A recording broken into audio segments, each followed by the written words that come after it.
All right, so this is the headlamp at nighttime. As you can see, it's pretty bright.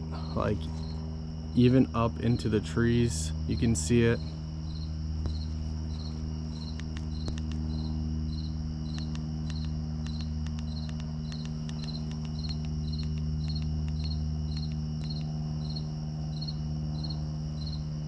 So yeah,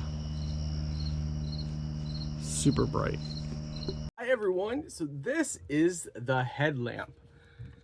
I'm going to be testing this at nighttime, so stay tuned for that, but I want to show you how bright it is just indoors. Look at that. That's pretty incredible.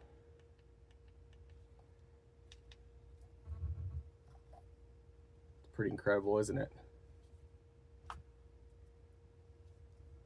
So yeah, this one has the sensor on it, so let me move my hands here.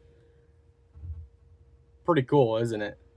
This is gonna work great if I'm doing anything outside at nighttime, or even when I'm in my garage working on my Jeep. Like, yeah, it's gonna come in handy. So let's test it at nighttime, but you guys get the drift. You can adjust it. Look at that. So fully adjustable. Let's test at night.